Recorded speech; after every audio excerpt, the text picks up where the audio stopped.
mendorong warga meninggalkan tanahnya. Akankah Taliban berubah atau malah membuat Afghanistan semakin runtuh? Malam ini kita akan membahas soal Taliban yang kembali berkuasa di Afghanistan bersama. Pembahasan ini, diskusi ini akan dibahas bersama pembicara kita, yaitu Muhammad Rizky Prawira. Beliau adalah seorang dosen hubungan internasional di Universitas Sulawesi Barat dan alumni HI 2009, HI Unhas ya 2009. Nah, halo Ki, Halo, gimana? ya, aman. Ini sekarang posisi Rizky sekarang lagi di Majene. Siap. Setelah S1 melanjutkan magisternya di Belanda kalau tidak salah ya, di Belanda. Betul, bro. Dan setelah itu diminta untuk mengajar di HI Unsulbar. Nah, teman-teman di HI Sulbar mahasiswa itu panggil apa, Ki? Panggil kakak, bapak, atau beb, atau apa? Ada Kak juga, tapi kok makin tahun makin Pak gitu ya. Makin bertambah tahun, lama-lama jadi lebih banyak Pak gitu daripada Kak. Gitu, lama-lama itu. Apa sembaran jadi begitu. Iya, Mau panggil lama apa saja. sembarang, tapi lama-lama kayaknya saya jadi tambah tua, jadi secara natural dia berubah sendiri gitu kulturnya jadi Pak. Nah, ini beberapa teman, eh, mungkin yang di HI Unhas dulu banyak yang beberapa orang memandang Reski ini pendiam dulu. Jadi ngomong seperlunya, Oh iya. terus bicara sama beberapa orang yang bertanya, bukan berarti tidak berbicara sama semua orang. Iya. Nah, dan kemudian melanjutkan ke luar negeri, dan sekarang jadi dosen gitu. Nah, itu gimana tuh, Ki? Maksudnya apa memang dulu pendiam terus sekarang karena jadi dosen lebih banyak cerita, lebih banyak bicara, atau bagaimana itu? Susah pertanyaannya, bro. Bukan pendiam sih, cuma ya berbicara seperlunya memang begitu ya. Tapi kalau sudah berteman ya enggak lah, sudah maksudnya sudah dekat gitu ya, lebih akrab lah, meskipun tetap lebih kurang bicaranya dibanding orang pada umumnya toh dulu. Tapi kan karena setelah dari S1 memang sudah langsung mengajar, nah mulai tambah vokal gitu, jadi lebih makin vokal gitu, apalagi sejak kuliah S2, tambah gampang lah gitu secara verbal mengeluarkan pendapat apa segala macam. Karena kalau dosen kan harus begitu kan, salah satunya tuntutannya secara public speaking. Meskipun kadang di awal-awal juga kalau bicara di lingkungan kampus seperlunya saja, tapi sekarang sudah tidak, bro. Aman lah sekarang.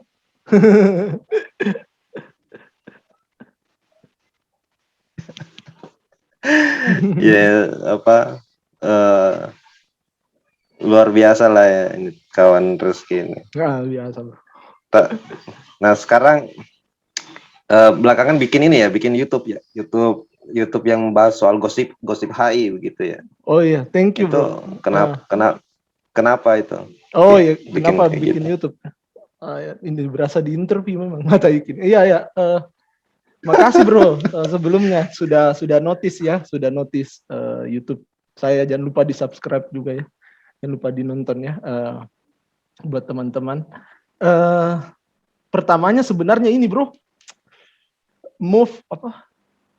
FOMO ya, fear of missing out sebenarnya. Jadi kayak gimana ya, kita dosen toh di lingkungan akademik gitu ya. Kemudian sekarang eranya kayak digital gitu, kayaknya ketinggalan sekali kalau kita tidak punya konten gitu yang berkaitan dengan bidang studi kita gitu.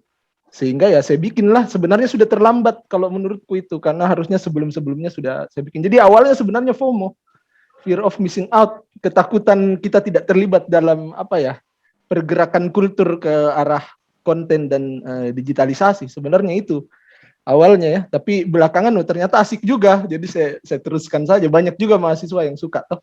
Nah, yang kedua ini, saya mau itu HI itu bisa didiskusikan di kalangan umum gitu. Jadi kalau kita cuman lakukan hal-hal yang berkaitan dengan tanggung jawabnya dosen gitu ya, penelitian, pengabdian, publikasi jurnal, artikel, itu kan ya bagus, memang itu tanggung jawabnya kita. Tapi kan kayaknya kita apa ya, circle kita di situ-situ saja, kita berdiskusi di kalangan-kalangan bidang HI saja. Nah, saya bikin YouTube dengan bahasa yang simple, tidak tanpa teori-teori ya, cuman membahas saja, supaya mungkin ada feedback juga dari teman-teman yang bukan bidangnya HI gitu, supaya membahas juga itu gitu. Dan banyak kok itu apa, saya punya teman gitu ya, atau relatif gitu ya, yang nonton YouTubeku terus tertarik berbicara soal itu gitu, meskipun dia tidak background HI sebenarnya itu.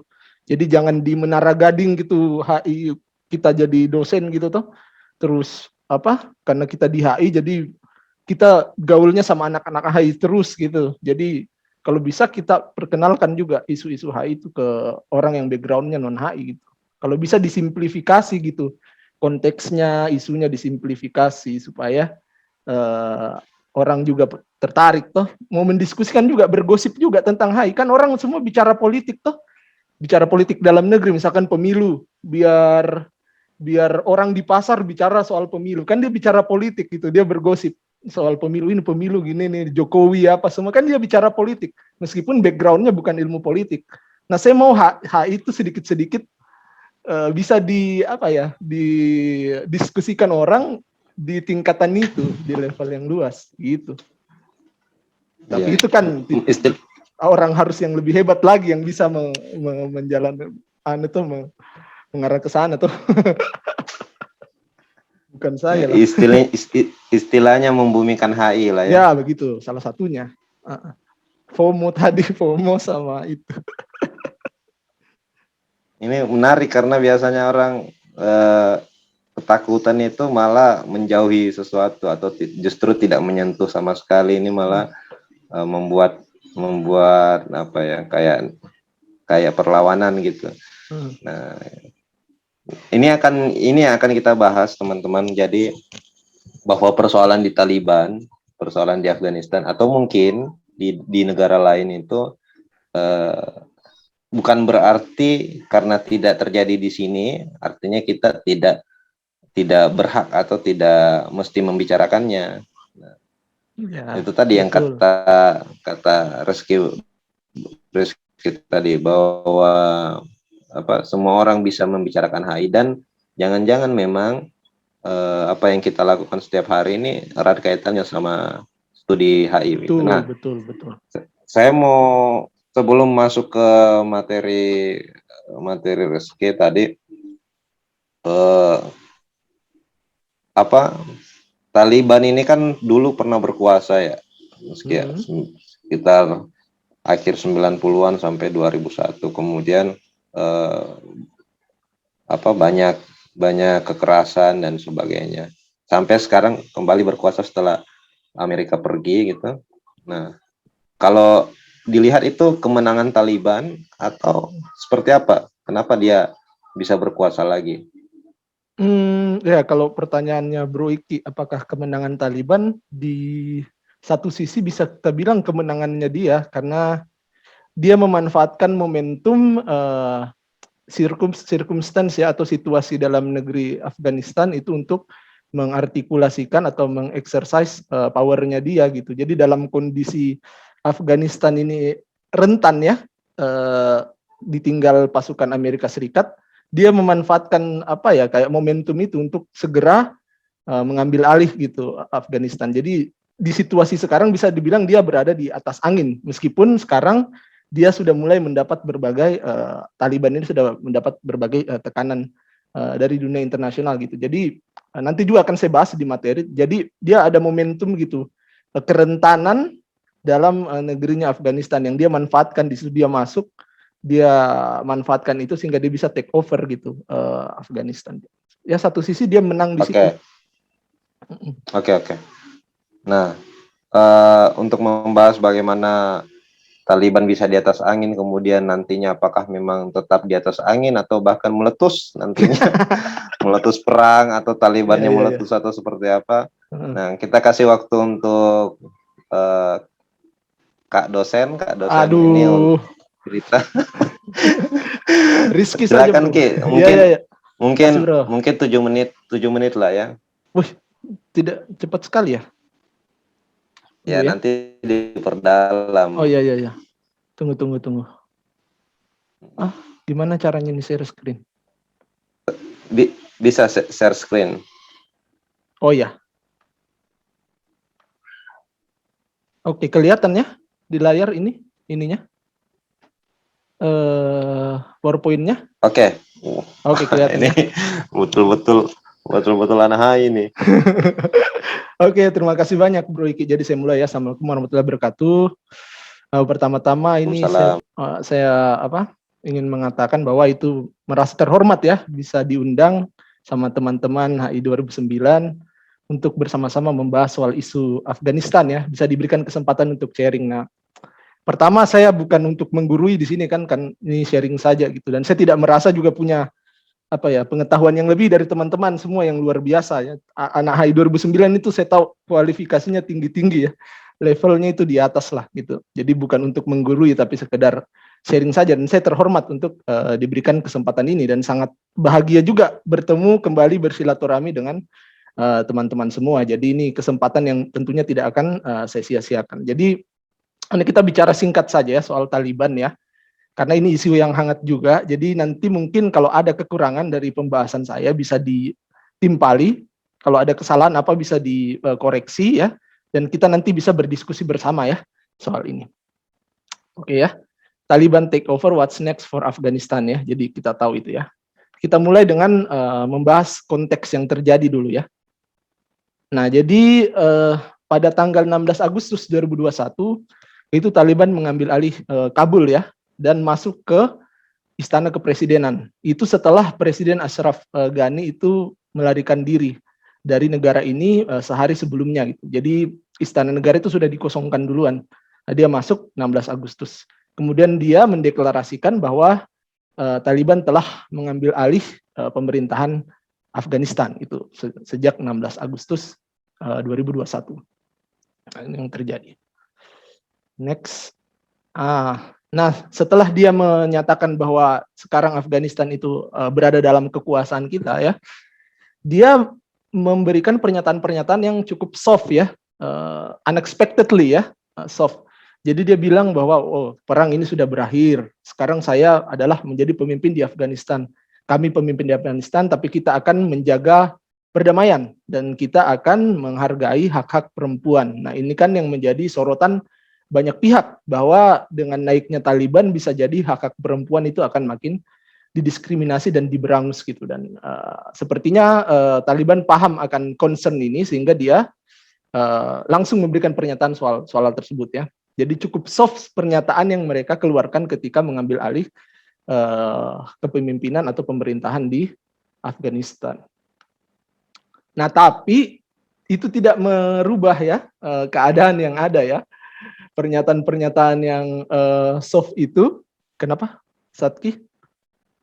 Oh, enggak. Oh iya. Sorry. Oh iya. Pernyataan-pernyataan yang soft itu tidak merubah situasi yang ada di dalam negerinya, bahwa setelah diambil alih itu agak chaos ya masyarakat di Afghanistan ya.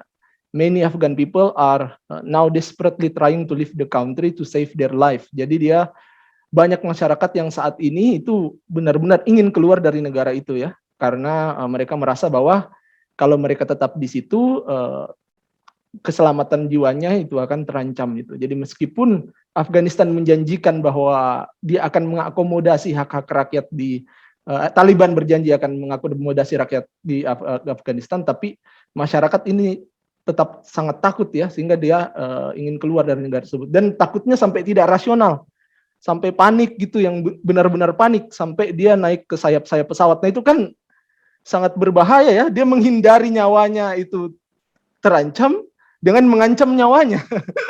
Itu kan tidak masuk akal ya.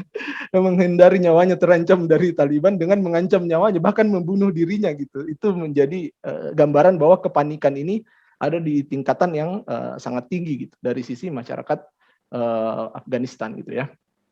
Paling tidak jika kita lihat dari isu beberapa isu peristiwa evakuasi yang sudah dilakukan kemarin ya, seperti itu. Nah ya, kita singkat-singkat saja. Nah, apa yang terjadi ya? During the past few months ya, Taliban have been aggressively expanding their territories ya, and took over strategic areas in Afghanistan. Jadi dalam beberapa bulan terakhir itu memang penetrasinya luar biasa Afghanistan itu. Jadi dia mengambil alih area-area penting ya, wilayah-wilayah strategis di Afghanistan itu, ibu kota wilayah yang strategis gitu, kayak di Kandahar, Lashkargah, Herat dan segala macam. Terakhir di Kabul dan masuk ke istana kepresidenan gitu. Jadi mereka itu strateginya, kalau yang saya dengar juga dari berbagai webinar juga ya, mengambil alih wilayah-wilayah strategis di mana itu menjadi pusat transportasi lintas transportasi lintas batas-batas wilayah gitu. Jadi dia menguasai kota-kota di mana di situ yang paling sibuk keluar masuk orang, dan dia menguasai itu maka dia menguasai seluruhnya gitu kan. Kalau dia menguasai jalur transportasi, maka dia sangat mudah bagi mereka untuk mengekspansi wilayah-wilayah lain, dan itu yang Taliban lakukan dengan sangat efektif selama beberapa bulan ya. Sangat singkat ya sampai dia akhirnya berada di titik ini. Nah, kenapa dia bisa seperti secepat itu menguasai Afghanistan? Nah, itu salah satunya yang paling utama karena ada Biden's administration ya, yang dimana dia berusaha untuk withdrawing all the US troops in Afghanistan who have occupied the country for the past 20 years. Jadi Biden ini punya kebijakan untuk menarik seluruh pasukan Amerika Serikat dari Afghanistan ya, yang sudah di sana selama 20 tahun, luar biasa lamanya kan, gitu. Sudah menjaga di situ selama 20 tahun, kemudian dia tarik. Sebenarnya belum semua ditarik, tapi sebagian besar sudah. Kan mereka bertariknya secara bertahap gitu. Nah, ditarik ini langsung dimanfaatkan, tidak tunggu-tunggu. Taliban tidak menunggu dulu, enggak, langsung begitu ditarik langsung dia ekspansi wilayah-wilayah di Afghanistan. As a result, Taliban quickly regain their prominence ya. Jadi sebagai hasilnya itu Taliban secara singkat bisa mendapatkan powernya kembali. Nah, sebenarnya ini sudah diwanti-wanti ya, kenapa Biden kok menarik pasukan sedangkan Afghanistan ini nanti bisa regain power kembali. Tapi memang Biden ini sudah lama ingin menarik pasukan gitu dari Afghanistan. Bahkan sebelum dia menjabat presiden, ketika dia masih menjadi wakil presidennya Obama, dia sudah punya niat itu, meskipun tidak disetujui oleh Obama ya, bahwa kita tarik saja ini perang berkepanjangan ini, kita tidak worth it untuk kita di sana gitu. Mending kita alihkan resources ini untuk fokus-fokus kebijakan lain yang lebih strategis buat Amerika Serikat gitu kan. Nah, makanya Biden itu akhirnya setelah dia punya otoritas tertinggi sekarang, nah aspirasinya itu dia akhirnya bisa eksekusi gitu. At the expense of the takeover ya, at the expense of the Afghanistan government ya. Dengan harga yang dibayar adalah pengambil alihan itu ya, mengambil alihan pemerintahan Afghanistan. Nah, ini ada brief historical timeline of Afghanistan ya, supaya kita paham sedikit sejarah ya tentang apa yang terjadi di Afghanistan sih dari dulu. Nah, ini saya tidak masukkan semua ya, saya masukkan yang penting-penting saja ya, yang menjadi highlight-nya ya, major highlight-nya dari sejarah panjang Afghanistan ya. Jadi Afghanistan ini merdeka pada 1921 ya, ketika dia akhirnya menyerang Inggris pada saat itu yang berkuasa, dan akhirnya diberikanlah kemerdekaan oleh Inggris istilahnya seperti itu, karena waktu itu juga rebellious movement-nya ya pada saat itu cukup menyulitkan Inggris juga, sehingga akhirnya diberikanlah kemerdekaan kepada Afghanistan. Nah, sepanjang periode itu terjadi banyak dinamika ya di Afghanistan, di pergantian kekuasaan dan segala macam. Nah, sebelumnya itu yang berkuasa sejak 1921 itu Amanullah Khan ya. Amanullah Khan yang dia menganut sistem monarki ya. Seperti itu. Kemudian pada 1933 Zahir Shah yang kemudian menggantikan menjadi raja gitu. Nah, pada 1934 Amerika Serikat itu secara formal mengakui Afghanistan ya. Nah, 1978 ini kan yang lain ya, sorry ya. Jadi bukan Amanullah Khan lagi. Jadi Zahir Shah ini selama di antara periode 1934 sampai 1978 dia ditoppled down sama yang namanya Muhammad Daud Shah. Nah, itu dari komunis itu Muhammad Daud Khan itu dari komunis gitu. Dan dia berafiliasi dengan Uni Soviet gitu kan. Nah, dia mentopple down pemerintahan Zahir Shah. Nah, tapi 1978 kan ini dibunuh ya dari kudeta komunis. Jadi ini ada agak menarik, ada komunis yang terafiliasi dengan Uni Soviet, ada komunis di dalam yang tidak terafiliasi dengan Uni Soviet. Jadi agak menarik ini kalau saya baca sejarahnya ya. Nah, pada tahun itu, maka itu kan dibunuh, kemudian naiklah Nur Muhammad Taraki. Nah, ini dari komunis yang bukan bagian dari Uni Soviet gitu pada saat itu. Nah, sehingga dia kebijakannya itu dia komunis, tapi kebijakannya justru mau memperkenalkan Islamic values gitu, nilai-nilai Islam gitu dalam pemerintahan gitu ya. Jadi itu visinya gitu ya. Muhammad Taraki, dan dia lebih cenderung disokong oleh Amerika Serikat gitu ya. Seperti itu. Nah, ini di sini American ambassador Dubs is killed, the United States cut off assistance to Afghanistan, a power struggle between Taraki and Deputy Prime Minister Hafizullah Amin begins. Taraki is killed on September 14 in a confrontation with Amin supporter. Jadi akhirnya 1979 Taraki ini dibunuh ya, dan akhirnya di sini masuklah Uni Soviet menginvasi Afghanistan situ ya. Nah, disinilah yang agak menarik ya, bahwa selama periode perang dingin itu mujahidin yang menjadi bibit-bibit terbentuknya Taliban itu sebenarnya disokong oleh Amerika Serikat, dipersenjatai untuk melawan Uni Soviet gitu pada saat itu ya. Seperti itu. Jadi pemberontakan pada saat Afghanistan diduduki Uni Soviet itu disokong oleh Amerika Serikat gitu. Nah, ada di antara itu juga yang akan menjadi cikal bakal Taliban gitu ya.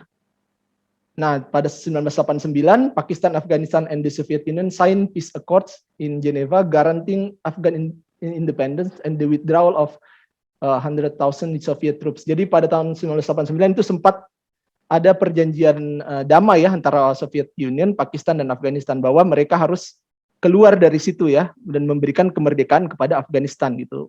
Uni Soviet harus keluar. Nah, tapi karena pemerintahan setelah perjanjian itu tetap masih terafiliasi dengan Uni Soviet, pemberontakan itu tidak berhenti ya, meskipun sudah ada perjanjian, tapi ini yang memimpin masih terafiliasi dengan si Uni Soviet gitu. Jadi orang tetap memberontak gitu. Guerrilla movement gitu ya. Jadi kan ini Taliban cikal bakalnya dari kelompok-kelompok gerilya gitu, kelompok-kelompok guerrilla movement itu yang bergerak gitu ya, mujahidin lah istilahnya yang orang-orang tahu gitu. Nah akhirnya 1992 dia menjatuhkan Presiden Sibatullah Mujahidin ini ya, yang terafiliasi dengan Uni Soviet itu. Mulai dia men-take over itu Afghanistan ya. Nah, 1995 Taliban lah yang rise to the power ya. Nah, karena begini, setelah Uni Soviet ini dijatuhkan dan Uni Soviet keluar ya dari Afghanistan. Nah, di dalam Afghanistan itu terjadi kekacauan dalam hal ini perang saudara dan perang etnis gitu ya. Perang antar mujahidin ini. Jadi situasinya jadi anarki kan, tidak ada pemerintahan yang legitimate. Jadi di dalam negeri itu kuat-kuatan siapa yang lebih kuat gitu antar kelompok-kelompok mujahidin ini. Nah, Taliban lah yang muncul sebagai yang terkuat di antara kelompok-kelompok itu gitu, yang berperang satu sama lain tanpa adanya hierarki pemerintahan yang bisa mengontrol itu. Jadi secara hukum rimba, Taliban lah yang naik kekuasaan. Sehingga 1995 sampai 2001 Taliban menguasai, and the rest is history ya. 9/11, kemudian Amerika masuk mentopel down si Taliban, sehingga Amerika lah yang apa istilahnya membangun pemerintahan di sana atas asas demokrasi lah istilahnya kayak gitu kan, bahasa-bahasanya atas dengan fondasi demokrasi dengan pemilu apa dan segala macam gitu ya. Meskipun orang di sisi yang lain akan menganggap itu sebagai pemerintahan boneka gitu kan. Orang di perspektif lain itu akan melihatnya sebagai pemerintahan boneka dari sisi Amerika Serikat. Tapi bahasanya Amerika Serikat itu mendemokratisasi dengan mengawasi transisi Afghanistan ke pemerintahan yang lebih demokratis sejak Taliban dijatuhkan pada 2001. Nah, gitu 2001 sampai 2021 Biden pada April Biden mengumumkan untuk menarik pasukan. Nah, 10 Agustus Taliban sudah masuk ke berbagai wilayah di Afghanistan ya, sudah men-take over, sudah mengambil alih seluruh wilayah di Afghanistan, dan puncaknya 16 Agustus 2021 secara resmi diambil alih Kabul dan pemerintahan di Afghanistan. Nah, kemarin ini ada perkembangan terbaru, ada bom bunuh diri ya yang terjadi di sekitar airport ya, sekitar airport di Afghanistan gitu, membunuh 169 orang Afghanistan dan 13 orang Amerika Serikat gitu, pasukan Amerika Serikat yang menjaga di sana ya. Nah, di sini pelakunya disinyalir adalah ISIS-K ya. Nanti ini kita akan bahas lebih lanjut ya soal ini. Oke, jadi begitu ya secara historis, dapat gambaran, kita singkat saja. Nah, who are the Taliban? Nah, rise to the top, as I mentioned earlier ya, kayak saya bilang barusan, naik ke puncak due to the vacuum of power, karena tidak adanya vakumnya kekuasaan gitu. Uni Soviet keluar, akhirnya orang saling kuat-kuatan gitu ya, orang perang etnis gitu, perang kelompok-kelompok etnis gitu, saling kuat-kuatan, ternyata Taliban lah yang paling powerful di situ, sehingga dia yang bisa naik ke pemerintahan. Nah, formally established in the early of 90s ya, banyak yang melaporkan itu pada 1994 ya. Maksudnya secara formal dibentuk bahwa ini Taliban gitu. Tapi mujahidin-mujahidinnya itu sudah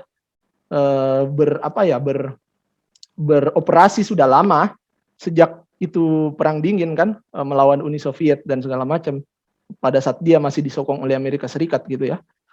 Kemudian initiated by the movement of Pashtun people ya. Pashtun ini nama wilayah region di bagian utara dan bagian selatan dan timur ya kalau tidak salah ya. Timur itu ya kalau tidak salah ya. Itu Pashtun ini, nah dia dari orang-orang Pashtun ini kebanyakan Taliban ini. Kan Pashtun salah satu kelompok etnis juga yang mendiami suatu wilayah ya di Afghanistan gitu. Nah, dia earning the income from multiple sources ya. Jadi dia kenapa bisa sangat kuat? Salah satunya adalah mendapatkan income ya, sumber daya dari berbagai sumber ya, kayak perdagangan opium ya, pertambangan, pajak ya, pajak-pajak ke rakyat dan segala macam. Bantuan luar negeri ya, yang disinyalir beberapa negara kayak Pakistan, Arab Saudi ya, itu memberikan bantuan kepada Taliban. Bahkan Rusia juga disinyalir memberikan bantuan secara diam-diam ya kepada Taliban gitu. Jadi itu ya, jadi Taliban seperti itu. Nah, ini ya sedikit leadership structure-nya ya. Itulah, kita tidak kenal lah orang-orangnya ini ya. Pokoknya begitulah. Nah, terakhir ya, kan ini kita persingkat, what's next for Afghanistan ya. Nah, setelah apa yang terjadi sampai sejauh ini ya, di mana Taliban saat ini Afghanistan saat ini masih dikuasai oleh Taliban, kira-kira kita membaca bagaimana sih apa yang akan terjadi kepada Afghanistan ke depannya ya. Nah, ini yang beberapa yang saya bisa analisa ya dan saya rangkum. Mudah-mudahan teman-teman bisa memberikan feedback juga, menambahkan supaya diskusinya nanti bisa lebih enak ya. Kalau ada kurang-kurang bisa ditambah.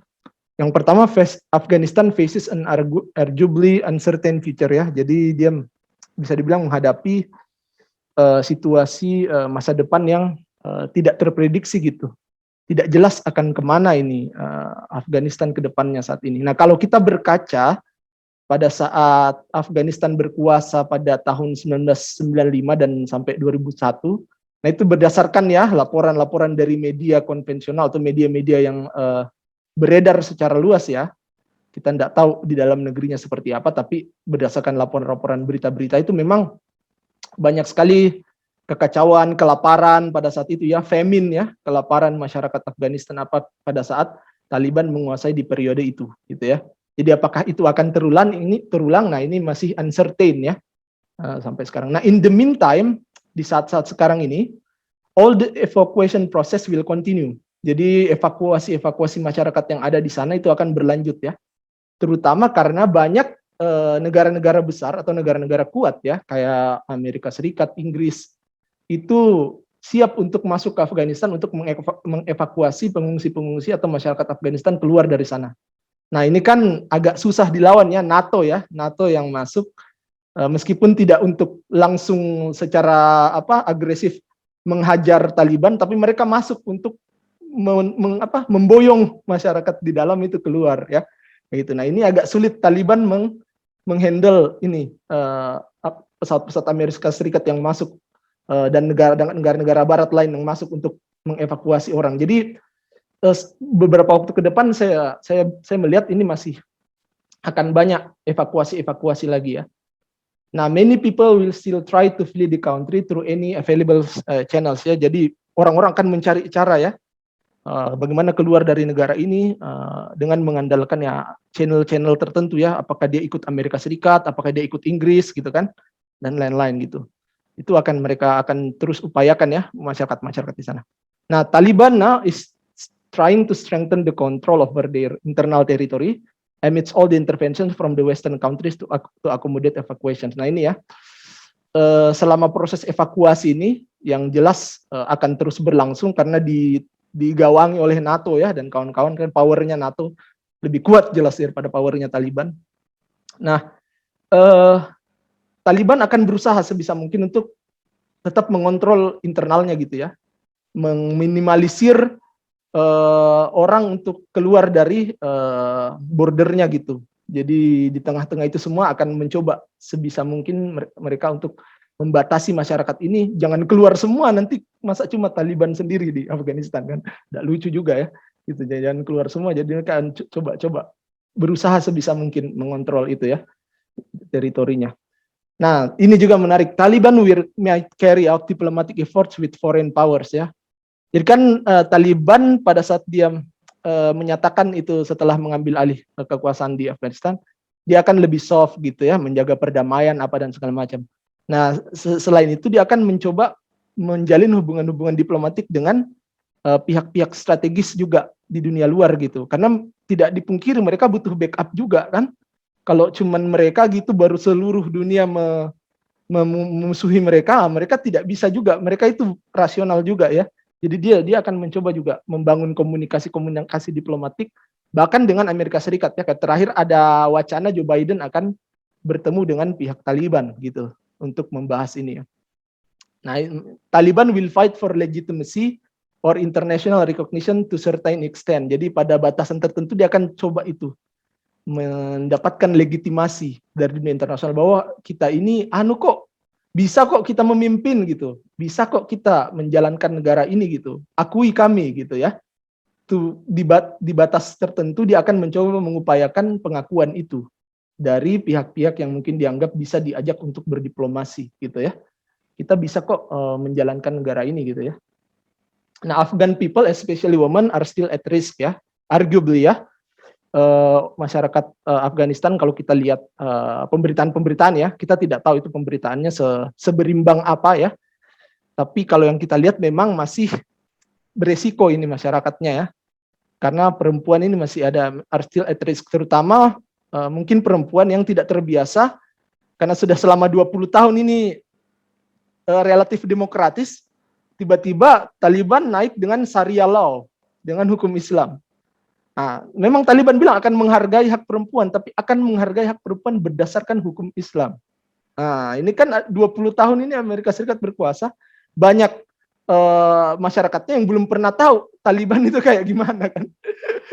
Banyak generasi-generasi muda yang tidak pernah mengalami dipimpin secara hukum syariah. Nah, itu makanya di sini mungkin perempuan arsil at risk, mungkin tidak serta-merta jiwanya yang terancam, tapi jelas hak-haknya mungkin akan ini ada pergolakan di situ ya. Ada pergolakan di situ di hak-haknya dia gitu. Ya. Kemudian what's next? Lack of stability and legitimacy will open the rooms for some other actors to rise to power. Nah, ini mirip kayak apa ya? Kayak yang terjadi juga terhadap Afghanistan pada saat Taliban mengambil alih kekuasaan ya, bahwa memang ada power yang secara hierarkis itu memimpin, yaitu Taliban, tapi legitimasinya kan sangat kurang ya. Dianggap dia sebagai pemerintahan yang menguasai, itu banyak yang tidak mengakui. Jadi tidak stabil lah, kurang stabil, legitimasi dipertanyakan. Makanya ini membuka ruang banyak aktor-aktor random gitu yang tiba-tiba muncul mengeksersis kepentingannya gitu ya. Nah, di sini ada yang namanya ISIS-K ya, ISIS-K. Jadi tidak cuma penanganan pandemi yang banyak istilah-istilah ya, nama-nama teroris juga banyak istilah-istilahnya. Ini ISIS-K yang muncul ya di situ, yang melakukan penyerangan di Afghanistan Airport ya. Jadi ISIS-K ini ISIS cabang Afghanistan, cabang provinsi Khorasan ya, gitu ya. Jadi dia tiba-tiba kok aktif gitu ya, tiba-tiba menyerang militer Amerika Serikat gitu kan. Nah, Taliban sendiri tidak merasa bahwa ISIS-K ini bagian dari dia, bahkan dia memusuhi ISIS-K. Kok kau tiba-tiba mengambil pendekatan yang violent gitu? Kita sudah mau mendapatkan legitimasi ini, mencitrakan diri dengan baik, kok tiba-tiba kok menyerang lagi, aduh, gitu kan, istilahnya kayak gitu. Jadi ini aktor-aktor random muncul karena tidak terkontrol gitu ya. ISIS-K muncul lagi bahwa ini momentum kita untuk kembali relevan gitu ya. Di situ dia menyerang kembali di situ ya, di airport gitu. Oke, next. Ini tetap terrecording ya. Gimana sih ngeceknya? Masih ya? terrecord. Oh iya. Oke. Next. Sedikit lagi. What's next? Ekonomi ya pasti kolaps ya, tidak mungkin tidak ya. Karena memimpin negara kan tidak cuma berdasarkan power ya, harus tahu bagaimana memanajemen atau manajerial ekonomi gitu kan. Ini kan Taliban seolah naik ke tampuk kekuasaan itu dengan power ya, brute power ya istilahnya ya, brute power murni gitu kan, sampai dia naik ke kekuasaan gitu. Sedangkan mengelola negara tidak cuman begitu, tidak cuman kayak kau begini, kau harus begini, kau harus begini.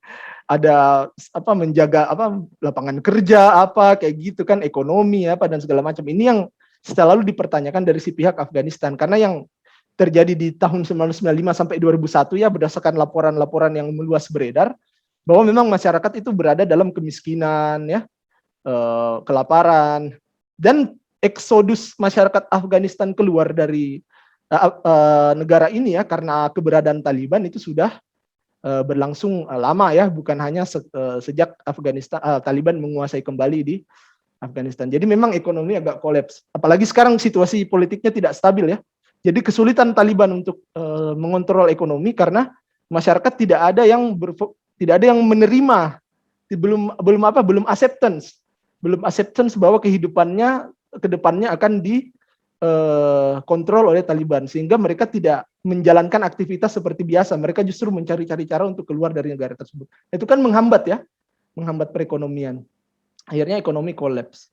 Nah, Afghanistan selama ini mendapatkan bantuan dari dunia internasional dalam menyokong ekonominya, gitu ya. Nah, sejak Taliban berkuasa ini memang akan diputus ya bantuan ekonomi dari luar ya, kayak dari World Bank ya, IMF ya, terutama ya. itu akan menyetop bantuan luar negerinya ke Afghanistan gitu ya. Jadi ekonomi akan kolaps lah sampai beberapa waktu ke depan ya. Kalau ini masih situasinya masih begini ya. Nah, terakhir ya, what's next is another phase of the power relations in the global politics will ensue. Ya, jadi fase lanjutan ya dari istilahnya relasi kekuatan dalam politik dunia ini akan berlangsung. Jadi nanti kalau bisa diskusinya boleh tentang Afghanistan, boleh juga kita ekstensi ke hal lain ya. Jadi bebas saja, fleksibel. Karena kita kan jarang ini berdiskusi kembali ke dalam ranah HI ya, sejak masa kuliah dulu. Jadi diskusinya boleh melebar kemana-mana ya, enggak apa-apa. Kesempatan ini kan jarang. Nah, ini another phase of the power relations. Jadi relasi kekuatan itu akan masuk ke babak baru. Nah, relasi kekuatan apa maksudnya? Kekuatan-kekuatan besar dunia yang sedang bersaing atau compete dalam dinamika politik global. Nah, saat ini kan kalau kita analisa itu ada Amerika Serikat, ada China sebagai kekuatan baru kan, yang sekarang bisa dianggap menyetarai lah Amerika Serikat itu dengan berbagai kebijakan-kebijakan yang sangat agresif, ekspansionis, obor ya, One Belt One Road, kemudian Belt Road Initiative di banyak negara berkembang. China itu mendapatkan pengaruh luar biasa di banyak negara berkembang. Nah, ini membuat Amerika Serikat ketar-ketir. Nah, karena apa? Dunia seolah terbentuk seperti terjadi struktur dunia yang bipolar lagi ya, seperti masa Perang Dingin di mana ada dua kekuatan besar ya. Meskipun kita tidak bahasakan pasti bahwa itu benar-benar bipolar, tapi kita bisa melihat bahwa China ini penetrasinya sangat-sangat agresif dan sangat signifikan dalam mendapatkan power di dunia internasional. Nah, berbagai kejadian atau isu-isu yang terjadi di dunia internasional akan mempengaruhi konstelasi relasi kekuatan antar power-power besar ini gitu, termasuk yang terjadi di Afghanistan. Nah, otomatis apa? Kayak China kan melihat Afghanistan ini sebagai musuh dari Amerika, Taliban ini sebagai musuh dari Afghanistan. Nah, dia justru cenderung melunak pendekatannya ke Taliban kan, itu sudah bisa dibaca itu. China dan Rusia agak lunak gitu, tidak sekeras Amerika Serikat dan negara-negara NATO gitu dalam menyerang Taliban gitu ya. Justru mereka ya, Taliban itu bukan, China bilang kita harus kasih kesempatan Taliban. Dia bilang kayak Taliban ini apa ya, tidak serta-merta harus langsung dijatuhkan atau kayak gimana. China sedikit-sedikit mengkritik juga Taliban ya, karena dia juga tidak mau citranya itu benar-benar degrading gitu ya di dunia internasional. Jadi sedikit-sedikit dia mainkan juga kritik-kritik juga. Taliban bilang, Taliban saya akan bersahabat sama Anda, tapi kalau bisa jangan berafiliasi dengan teroris gitu. Bahasa-bahasa begitulah. Sebenarnya dia mau mensupport tapi agak-agak sedikit dikasih kritik-kritik gitu. Tapi memang China, Rusia dan Pakistan ini itu agak-agak lunak kepada Afghanistan ya. Karena Pakistan juga safe haven-nya ya. Safe haven-nya Taliban juga salah satunya Pakistan. Nah, Pakistan itu menjadi salah satu target utama dari proyek BRI-nya China, proyek Belt Road, proyek infrastruktur BRI-nya China. Jadi Pakistan ini jadi salah satu dari negara berkembang yang China itu penetrasi gitu melalui proyek pembangunannya gitu. Jadi China dan Pakistan ini memang sudah dekat gitu. Apalagi ini mereka sama-sama seolah mengeksersis pendekatan yang lebih lunak kepada Taliban. Nah, Afghan crisis, Rusia plans for a new era with Taliban rules ya. Jadi seolah diakui ya, agak-agak diakui gitu Taliban oleh negaranya. Tentunya ini karena mereka memposisikan diri mereka sebagai sisi yang berseberangan ya dari orientasi politik atau stance negara-negara Barat atau negara-negara NATO. Nah, ini ya, power relations yang akan sangat menarik. Oke, terima kasih banyak. Begitu saja, Kak Iki. Thank you ya. Kita bisa berdiskusi ya lebih lanjut kalau teman-teman ada yang menambahkan atau berkomentar. Silakan. Oke, terima kasih Reski, menarik sekali pemaparannya dari awal sampai akhir ya. Nah, ini ada artikel juga di-share oleh Ya. Disa nih. Teman-teman bisa baca di situ. Ini sebelum ke Reski lagi untuk pertanyaan, Ya kita saya akan diskusi coba, bebas kita lah. sudah tim mata kaki sudah mencoba menghubungi salah satu anggota Taliban, Oh gitu ya. dan Waduh. saat ini sudah masuk ke grup, sudah Waduh. masuk ke Zoom. Kita akan coba ngobrol ya sama. Cuman katanya kayaknya dia masih pakai nama pengguna jasa joki nih. Padahal itu kan hari pertemuan, itu kan pertemuan pertama itu. Jadi kayaknya dia masih apa ya, salah informasi mungkin. Nah, halo, Coba kita undang itu. anggota Taliban. Kita mau melihat perspektifnya Taliban di sini. Biar berimbang. Iya betul. Halo, halo, suara saya didengar. Ini siapa, bro? Nah kayaknya, nah ini Taliban ya? salah satu anggota Taliban, Oke, karena Gitu ya? dia menyembunyikan identitasnya. Oh gitu ya? Coba Betul, saya betul. sapa lagi ya. Halo. Pakai bahasa Halo. Arab mungkin, bro. Assalamualaikum. Kaifa haluk? Kaifa haluk? Dia tidak di Nah, dia tempat kayaknya, ini. ya ini masih ini dia tidak, belum mau ini kayaknya berkomunikasi kayaknya. Ya. Oke, nanti sembari menunggu ya, kita tunggu. Mungkin pertanyaan awal kita tadi belum mungkin disinggung, cuman agak sedikit ya. Kenapa misalnya Amerika itu sampai 2 dekade di sana, selain kepentingan demokratisasi ya, dan kenapa setelah 20 tahun tiba-tiba pergi begitu kan, tanpa penjelasan sama sekali gitu, Iya. gimana? Iya. Makasih. Itu kenapa itu? Waduh, susah juga pertanyaannya. Oke, thank you, bro. Saya coba menjawab dari apa yang saya tahu ya, teman-teman menambahkan ya, silakan. Ya, dia 20 tahun memang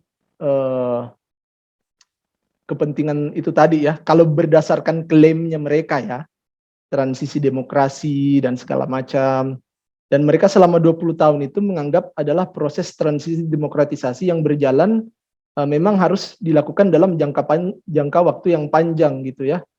Jangka waktu yang panjang gitu, karena selain mereka demokratisasi konstitusinya, mereka juga harus menangkal dari sisi keamanan militernya gitu, karena takut nanti berkembang lagi ini Taliban. Nah, salah satunya yang dilakukan selama 20 tahun itu sebenarnya adalah pelatihan dengan personil pasukan Afghanistan gitu, supaya nanti ketika ditinggal mereka bisa handle Taliban sendiri gitu. Jadi mereka tidak berhenti itu melatih personil-personilnya di Afghanistan. Sebenarnya wacana soal penarikan diri dari Afghanistan sendiri itu ya sudah lama berkembang sebenarnya, tapi memang dari pemimpin-pemimpin yang sebelumnya itu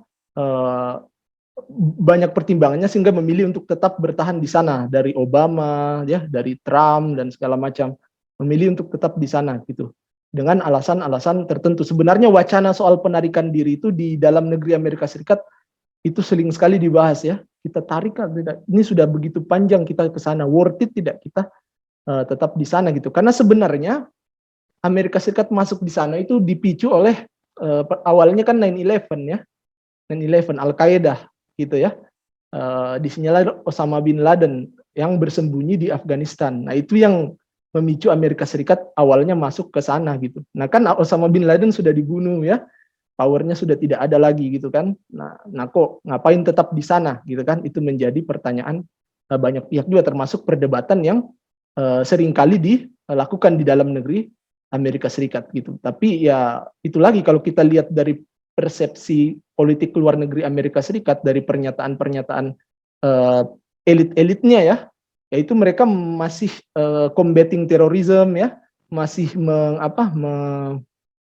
mengawal Afghanistan ini untuk bisa benar-benar free dari pengaruh-pengaruh terorisme, betul-betul bisa terdemokratisasi secara maksimal sambil sembari mempersiapkan angkatan pengamanannya yang kuat gitu supaya bisa menghandle sendiri Taliban nantinya. Makanya kemarin Biden itu kayak kecewa sekali kepada pemerintahan Afghanistan gitu. Kok segitu lemahnya? Baru ditinggal sebentar kok nggak mandiri banget ini. Langsung diambil alih kayak gitu ya. Padahal kita sudah 20 tahun berlatih bersama apa. Tapi memang kenapa Taliban tidak bisa hilang gitu ya selama itu, karena memang dia ada yang menyokong juga ya. Negara-negara luar itu secretly supply Taliban dengan berbagai channel-channel yang mereka punya gitu. Opium gitu ya, perdagangan itu, pertambangan, opium dan segala macam disuplai juga oleh negara-negara tertentu, Pakistan. Ini masih secretly ya, Rusia, tapi kan yang kayak gini-gini sebenarnya pasti ada sokongannya gitu. Meskipun tidak terbukti secara data, tapi orang sudah membaca, oh pasti disokong, nggak mungkin dia bisa survive tanpa ada sokongan. Yang jelas dari rival-rival sih Amerika Serikat gitu ya, kayak dari dari mana, dari Rusia gitu ya, Arab Saudi meskipun Arab Saudi beberapa tahun terakhir condong ke Amerika Serikat, tapi dulunya dia banyak sekali membantu Taliban gitu, banyak sekali bantuan dari sana gitu. Nah, makanya dia kayak apa ya, Taliban ini kayak dia bukan, kalau menurut saya ya yang saya baca, dia bukan kacang-kacang gitu sebagai kelompok gitu kan, dia sudah lama juga bermain di situ, jadi dia tahu caranya kalau saya baca ya, istilahnya mendeactivate dirinya, kelompoknya tanpa kelihatan, kemudian dia bisa activate gitu, kayak saklar gitu ya, gitu, kayak dia deactivate seolah dia tidak berbahaya, tiba-tiba dia activate gitu. Itu yang saya bisa baca ya, mungkin teman-teman punya analisa lain, sehingga dia seolah ini udah nggak ini nih, tiba-tiba activate gitu, tak gitu. Dia kayak gitu, dia punya kemampuan itu, dia bermain di situ, dia bermain kayak seolah sudah tidak ada pengaruhnya, ternyata masih besar gitu, dia punya resources gitu. Nah, ISIS kan juga gitu kan, ISIS di Suriah, di Irak, kok bisa banyak sekali, kok bisa kuat sekali ISIS ya, karena dia dapat sokongan dari misalkan veteran-veteran militernya Irak gitu ya, yang punya akses ke minyak gitu. Itu kan banyak sekali resourcesnya, persenjataan, resources, semua disokong ke ISIS, sehingga mereka bisa istilahnya battling power-power yang masuk ke Timur Tengah gitu, untuk menghalau mereka gitu kan. Nah, itu juga dengan Taliban ya, itu kompleks lah, Timur Tengah itu selalu ada pihak-pihak yang membackup di belakang. Nah, itu maka Taliban juga tidak bisa sepenuhnya dimusnahkan. Nah, itu karena 20 tahun, setelah 20 tahun Biden ini memang sudah, kalau kita lihat ada perdebatan di Amerika Serikat antara withdraw or not ya. Nah, Biden memang sudah dari awal dia di kubu withdraw sebelum dia menjadi pejabat presiden gitu ya. Dia sudah mau withdraw. Karena sudah terpecah dua narasinya, withdraw atau tidak di kubu Amerika Serikat, maka ketika presiden yang memang dari awal aspirasinya adalah untuk menarik diri, itulah dia akhirnya melaksanakan itu, dan banyak pertimbangannya, meskipun dia tidak secara gamblang bilang ya bahwa mereka itu tidak worth it lah tuh.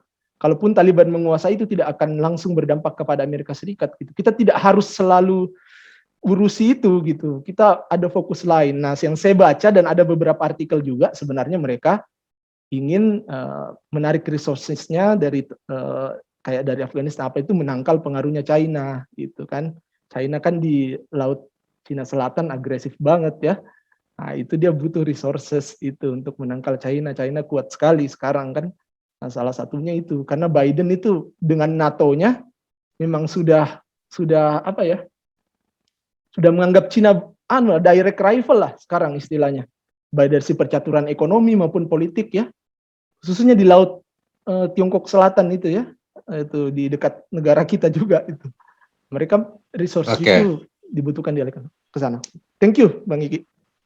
Waduh, ini analisanya sampai ke analisa global ini. Iya, iya.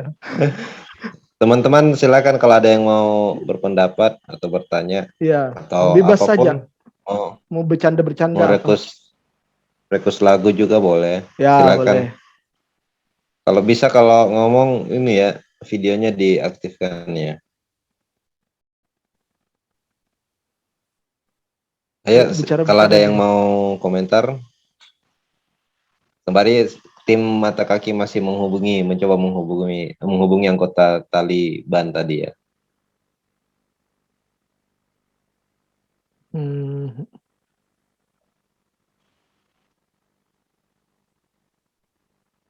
Disa mungkin bagaimana di Eropa memandang situasi di sana? Wah. Toh? Kan Disa ini S3-nya juga lebih banyak, kalau nggak salah banyak berbicara soal demokratisasi juga ini. Nah, mungkin Disa kira-kira Taliban itu bisa demokratis nggak ya? Komen ini saja, komen liar saja, komen. Susah ini pertanyaannya, Iki.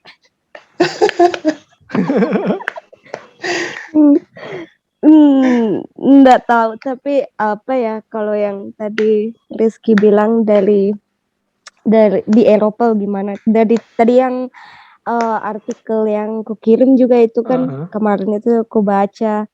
Terus di Eropa kemarin kayaknya sudah berapa kali diangkut juga refugee dari mana? Dari Kabul ke mana, ke kota namanya di sini di Jerman, Ramstein apa gitu.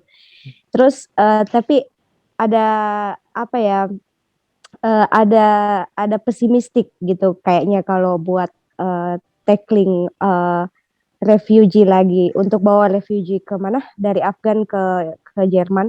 Karena di Jerman saat ini juga transisi pemerintahan. Jadi nanti tanggal 26 September mau pemilu buat kanselirnya. Dan ini setelah berapa puluh tahun Merkel tidak akan running lagi kan. Gitu ya? Jadi dia kita bicara itu suksesor. Ya, suksesornya dari partainya namanya Armin Laschet. Dan Armin Laschet kemarin sudah bilang kayak kita tidak boleh ulangi kesalahan yang sama ketika kita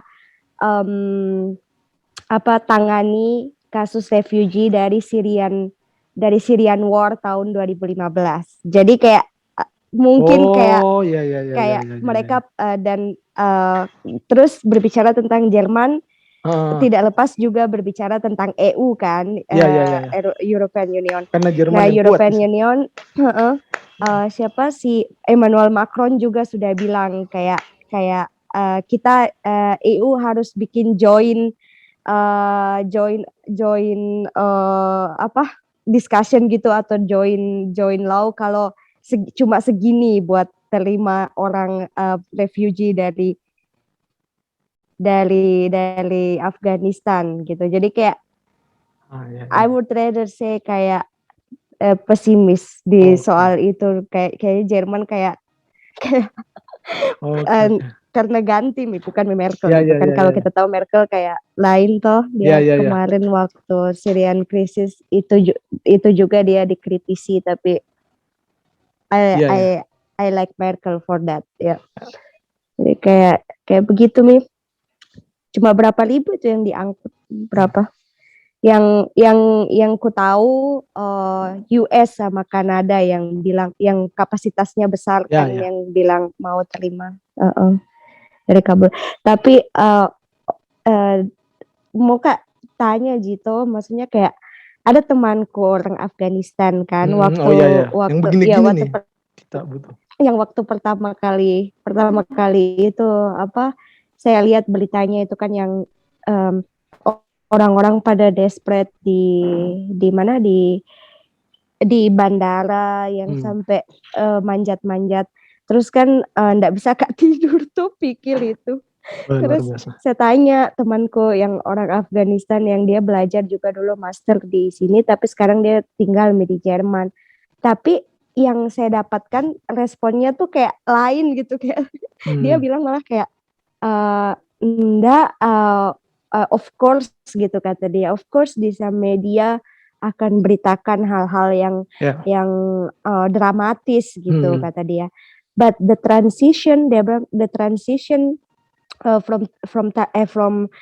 transition is very peaceful, people are fine. Dia bilang begitu. Jadi kayak nggak tahu Kak mau bilang apa begitu ke dia, karena yang kulihat di media kan kayak itu tuh kayak ih kenapa begini sekali gitu tuh, tapi dia kayak santai sih begitu. Dia bilang katanya itu sudah 7 bulan atau 6 bulan begitu didiskusikan untuk transisi pemerintahan dari Taliban gitu, dari pemerintahannya Afghanistan ke Taliban.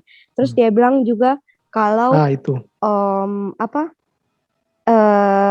nggak mungkin ya Bang, otherwise it's not possible gitu buat Taliban to take over the whole country just in 1 week. Dia bilang gitu. Jadi kayak kata-katanya sudah ada pembicaraan sebelumnya. Saya dengar itu juga. Itu sih yang mungkin Rizky bisa jelasin lagi gitu.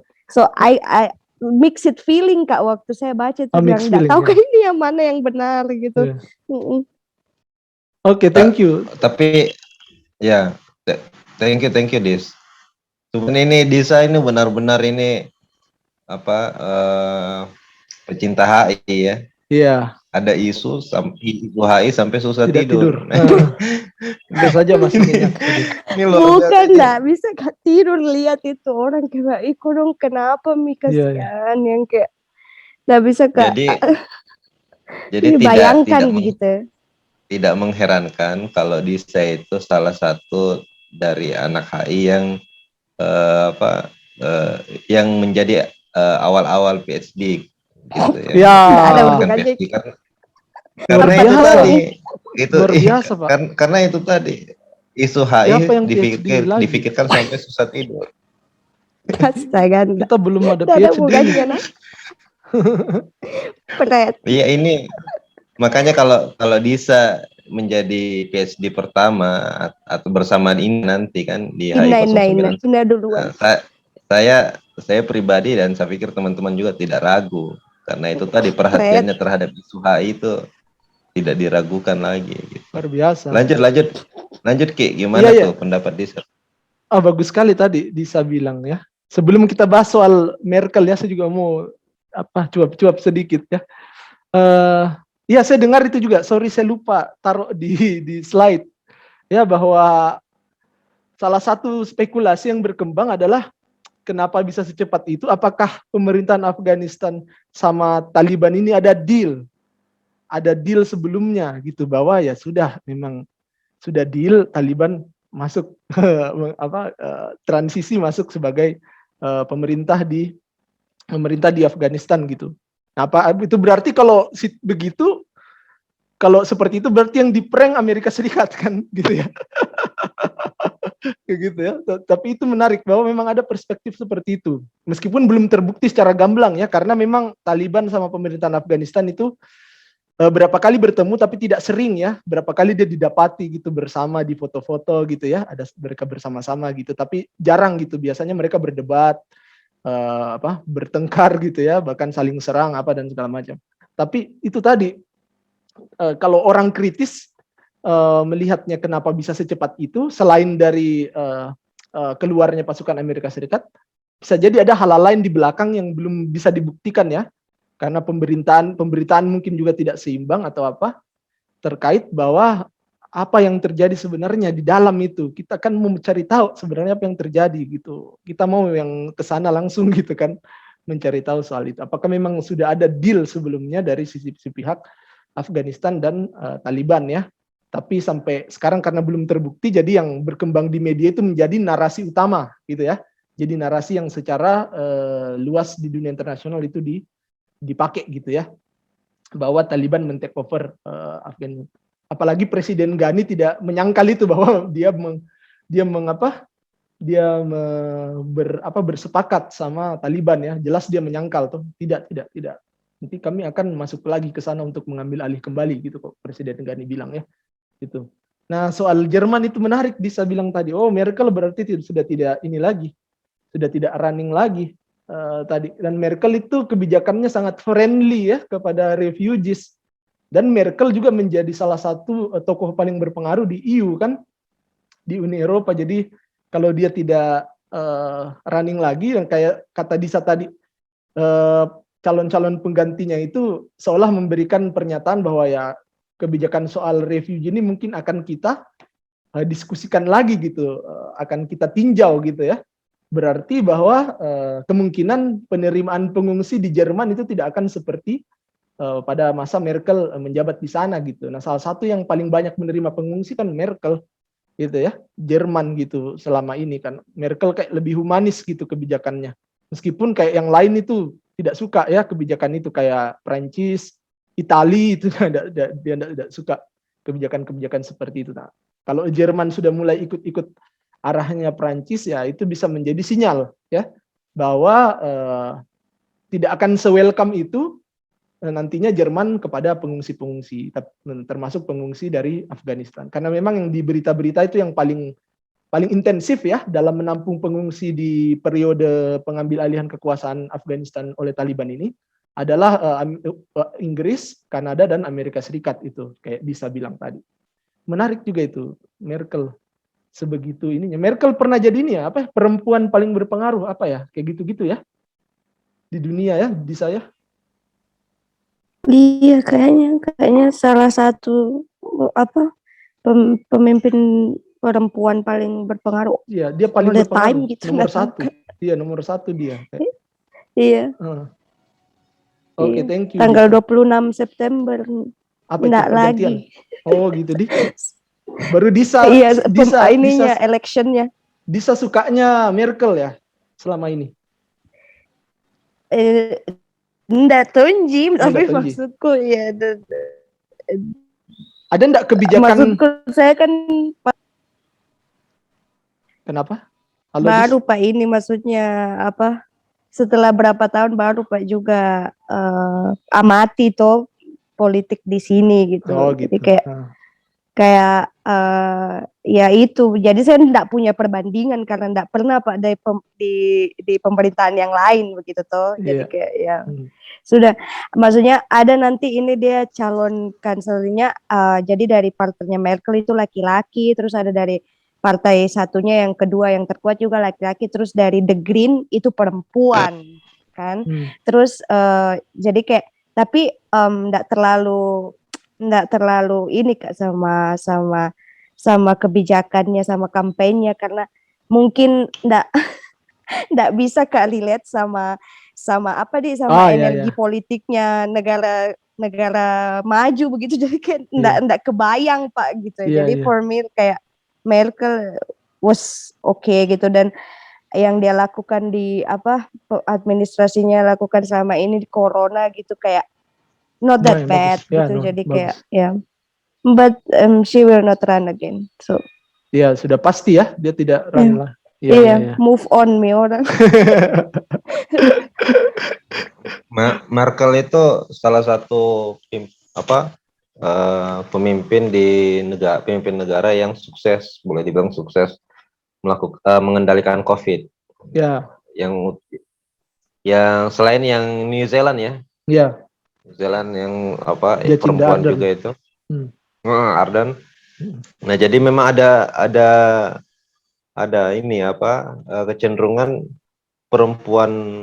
pemimpin perempuan itu justru lebih sukses menangani COVID. Iya. Gitu. Nah, oke. Sorry Dis, itu kalau pemilu nanti kalau dapat misalnya baju partai atau apa partai apa Ki? Ya kan kayak kita kan kalau pemilu kan ada baju partai yang tipis sekali itu, yang biar kipas angin satu kali langsung angin begitu. Nah, barangkali ada nanti di sana, tolong dibawa pulang. barangkali atau ada apa, ya itu sih lebih merchandise baju partai tau. Ya Astaga. Baju barangkali ada nanti. baju bola biasanya tuh orang minta dari sini baju bola. Ya kan nanti kan mau pemilu dan kau kan mungkin masih di situ. Nah barangkali ada baju partai, saya titip baju partai. Ya mau Ji bandingkan, apakah di sana juga Ya, tipis begitu tipis toh? atau tidak? Dibanding Ya, di ini Kalau di sini kan tipis. tipis. Yang dipakai-pakai itu anu. Ya barangkali ada baliho kepak-kepak sayap apa itu. Hmm. Nah, Dia ada nanti baliho di bisa lah sana di di.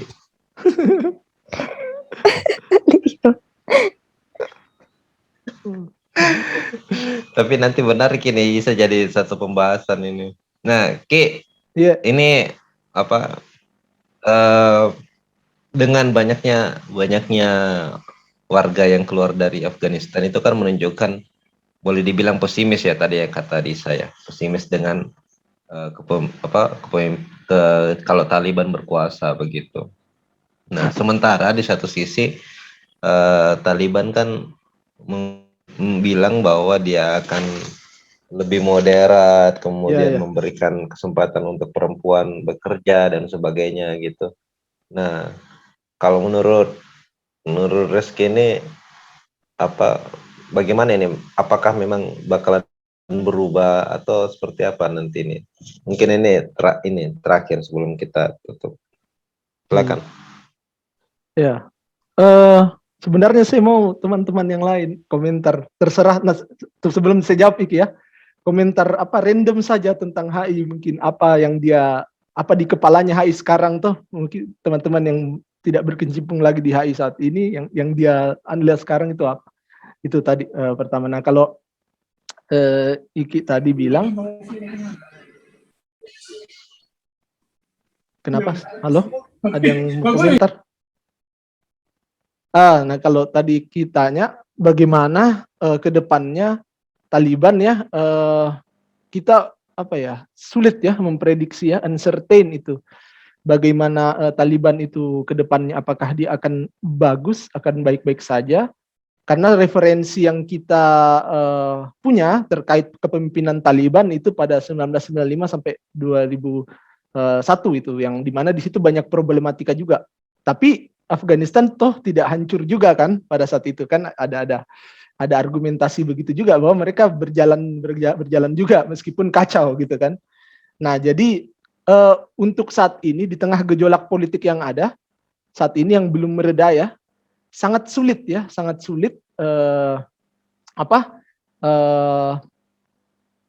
si Taliban untuk mengendalikan stabilitas dalam negerinya, karena saat ini masih periode transisi dan banyak sekali masyarakat yang eksodus, masih tidak stabil lah, apalagi dengan munculnya kayak ISIS-K dan segala macam gitu ya.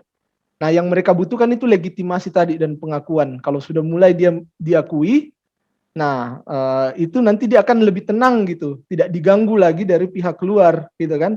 Nah di situ kita bisa lihat bagaimana sih pemerintahannya Taliban itu kan, kalau dia sudah orang sudah acceptance bahwa memang sekarang Afghanistan dipimpin oleh Taliban. Kalau sudah orang came into an acceptance, yang mungkin bisa akan sulit mengaccept itu karena sampai tidak tidur tadi ya. Nah itu baru kita bisa lihat ke depan itu Taliban seperti apa ya kayak gitu. Tapi kalau dari ininya ya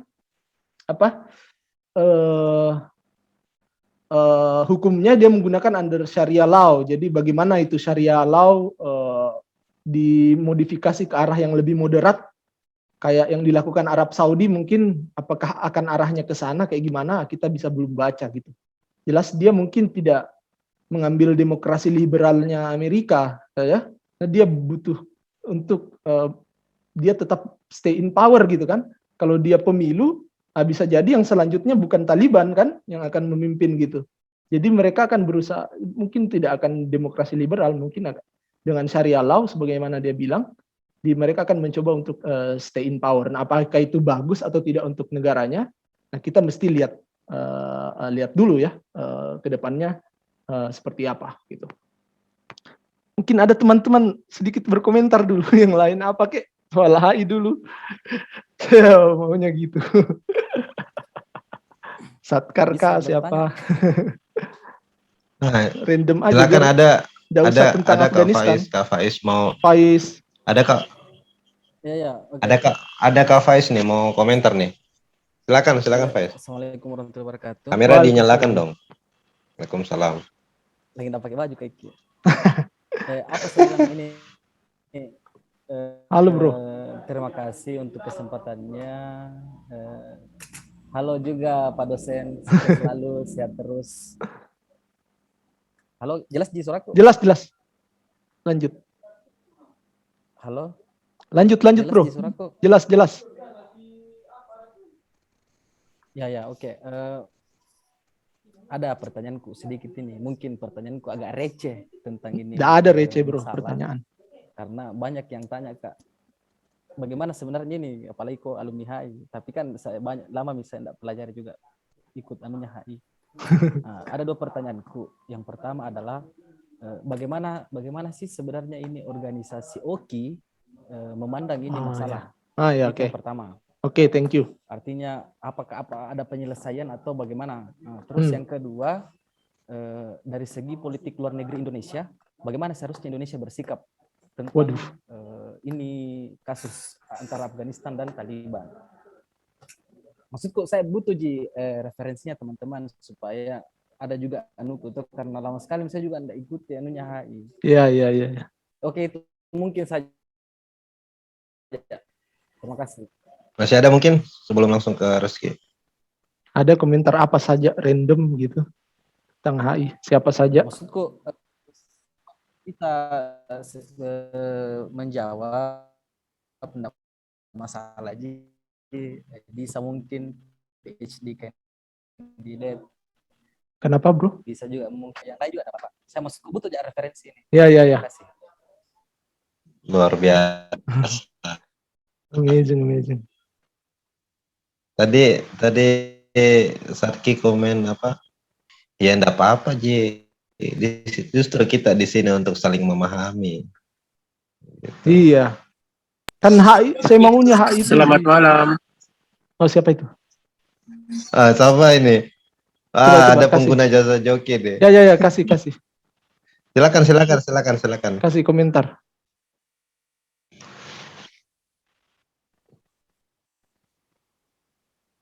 Oke, thank you Disa. Mana tadi tuh? Selamat malam. Oke, Des. Malam ya. Dengan siapa di mana? Ini Taliban Dengan tadi tuh? pengguna jasa joki CPNS. Oke, silakan passwordnya dulu. Kopi enak nggak bikin kembung. Oke, silakan. Ya. Apa jawabannya? Silakan jawabannya? Terima kasih Pak. Ya, yang pertama saya mau katakan terima kasih banyak kepada Pak Rizky Prawira, SIP MSI. Minta maaf kalau salah titelnya ya. Oke, aman. Sukses menambah pengetahuan sekali karena jujur ini dalam sebulan belakangan ini kan sangat hangat ini isunya kan. Orang banyak sekali yang menebak bahwa akan kembali ini Afghanistan ke masa-masa kelam dalam tanda kutip ya. Jadi kayak tidak ada sebenarnya pengaruhnya ini, agresi militer, apakah itu istilahnya ini Amerika di Afghanistan. Kayak ada pengaruhnya 20 tahun begitu, tidak ada sama sekali karena pas ditinggal langsung ambruk kan, Taliban langsung berkuasa. Banyak orang yang prediksi bakalan gagal kini, makanya orang beramai-ramai meninggalkan Kabul tuh, beramai-ramai bahkan sampai ada yang jatuh dari pesawat kodong, ngerinya. Maksudku ini membuka mata sekali bahwa sebenarnya kalau poin yang saya tangkap tadi itu kayak ndak pasti juga bakalan hancur ada mungkin kesempatan yang akan didapatkan atau penyesuaian dari Taliban, apakah nanti ini akan berubah moderat atau bagaimana. Jadi kayak menurutku ini diskusi malam ini bagi saya menghilangkan setidaknya mengikis sedikit pesimismeku bahwa Afghanistan akan hancur. Masih ada ruang untuk bertumbuh lagi. Karena tidak menutup kemungkinan seperti yang dibilang sama saudara Rizky tadi, bahwa akan ada siapa tahu nanti berubah menjadi moderat, menyesuaikan, wanita bisa bekerja, kan yang poin paling pentingnya sekarang misalnya itu kayak wanita tidak bisa bekerja, anak perempuan tidak bisa sekolah. Itu kan kayak gimana ya, walaupun saya pribadi muslim tapi saya tetap tidak sependapat dengan itu. Oh gitu ya. Kan semua orang menurutku berhak Ya. gitu. Dapat pendidikan, dapat kesempatan kerja yang sama, wanita pun begitu. Jadi kalau saya bagi saya pribadi ini diskusi malam, presentasi malam ini kayak hilangkan sedikit pesimismeku. Masih berharap Kak bahwa bisa menjadi lebih baik Afghanistan. Bisa jadi. Thank you. Saya rasa itu saja Kanda. Kak Iki, Kak Rizky. Siap. Oke, terima kasih. Nanti pajak ditanggung pemenang ya. Silakan. Ya, Pak, makasih banyak Pak. Nanti saya kirim NPWP ya Pak ya. Ya. Gimana Ki? Oke. Silakan. Ini pengguna jasa siapa ya? Afif atau Michael, siapa ini pengguna jasa ini? Itu Benji. Oh Benji. Thank you bro, YNWA bro.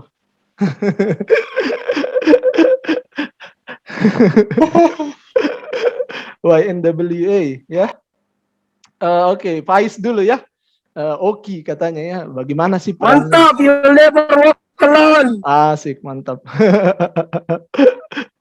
Nah, pertama Faiz ya, bagaimana tanggapannya Oki sebenarnya? Nah, ini banyak yang ditanya ya. Oki ini kayak sebagai organisasi yang mewadahi kerjasama negara-negara Islam, memang sudah di berbagai isu itu dikritik bahwa mereka kayak lumpuh gitu. Lumpuh dalam menangani persoalan-persoalan yang justru terjadi di negara-negara Islam gitu, yang harusnya mereka hadir di situ kan. Nah, Oki ini selalu memang dianggap kayak menjadi pajangan gitu. Tidak ada aksi nyatanya Oki dalam hal ini gitu untuk menyelesaikan permasalahan negara-negara di Timur Tengah gitu, khususnya negara Islam. Nah, salah satunya terkait, saya keluar sedikit ya, terkait Israel Palestina misalkan kan. Kok Oki tidak bersatu untuk menyelesaikan persoalan Israel Palestina?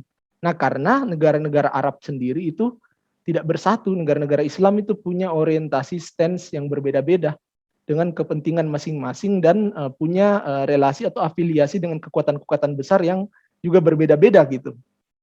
Nah, kayak misalkan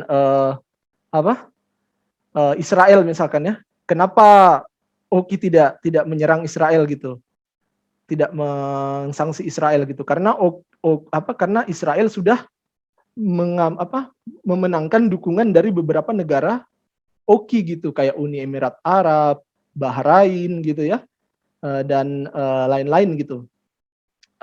Nah, di sini terjadi apa istilahnya ya, bahwa kepentingan negara-negara Oki juga itu berbeda-beda. Jadi dia tidak bisa secara satu payung gitu, payung negara Islam untuk menangani hal tersebut. Begitu pula di Afghanistan. Mungkin terlalu dini ya untuk mengakses atau menganalisa peran Oki sejauh ini ya terhadap konstelasi politik di Afghanistan gitu.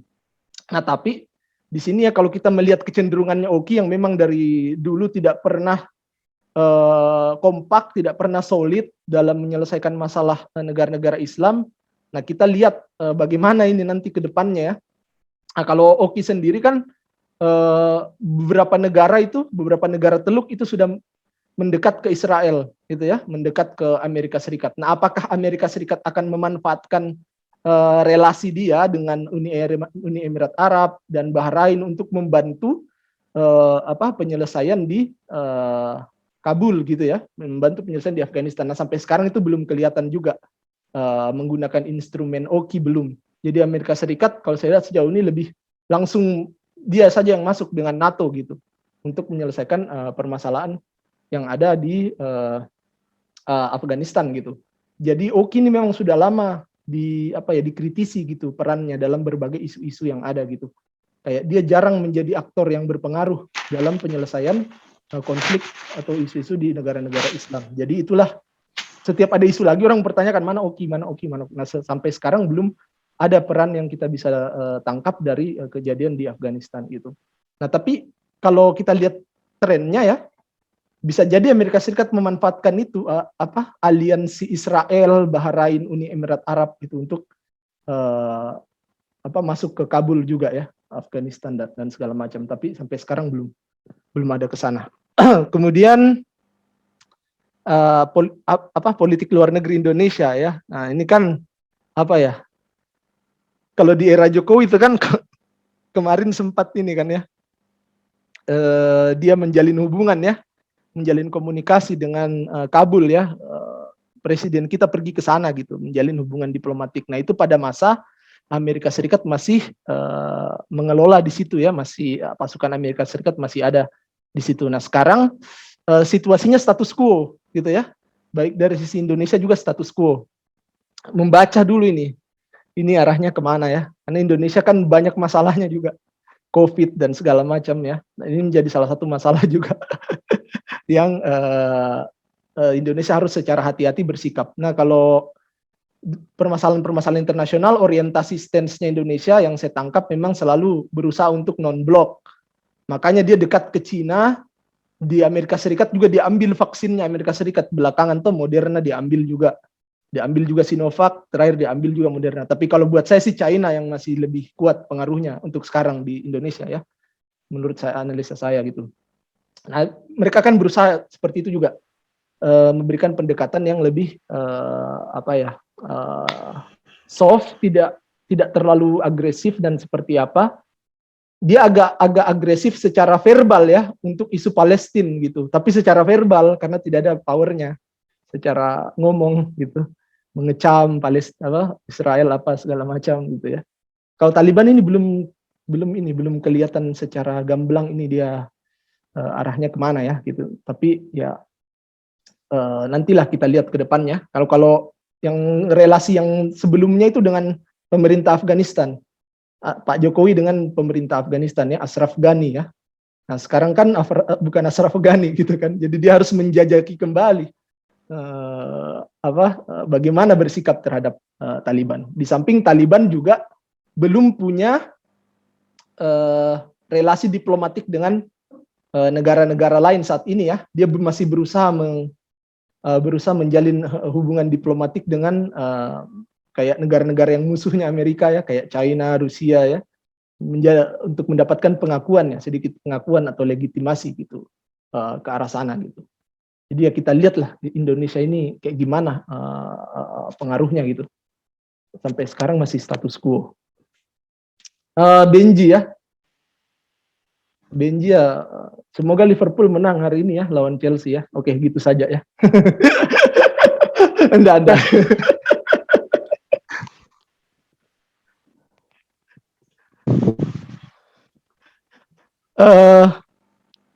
Ya.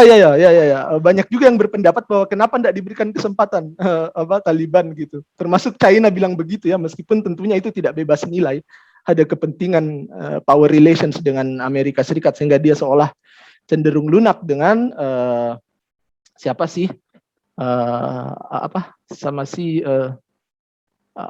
tadi Taliban gitu ya.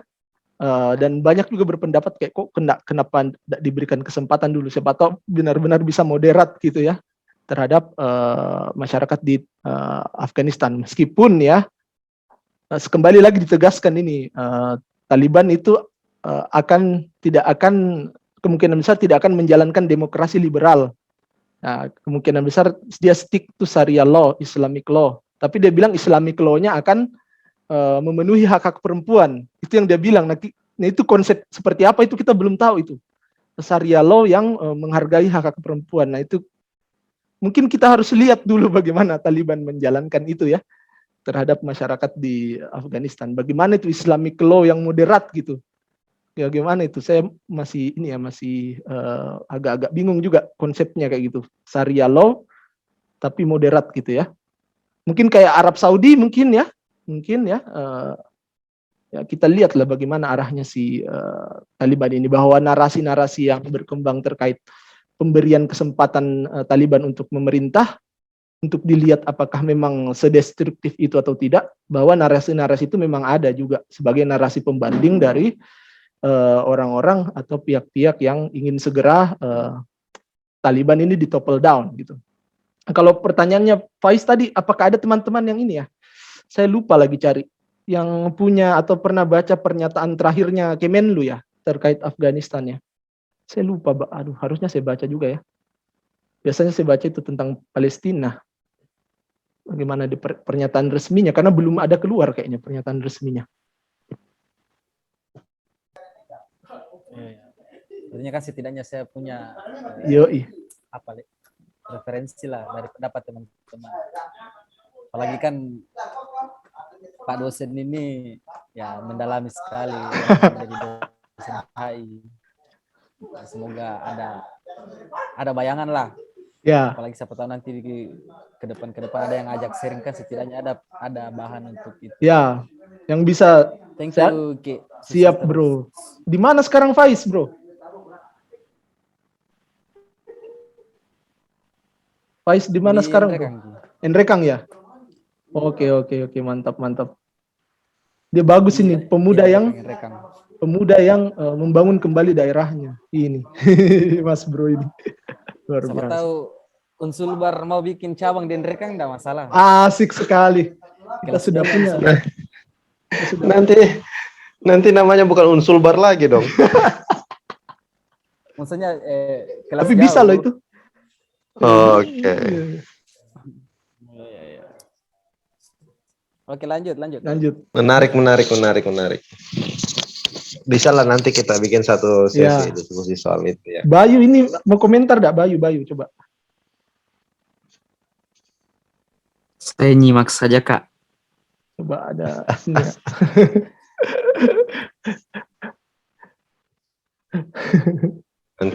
nanti lagi kita bikin HI around us. Apa? Jadi bagaimana? HI around us ya.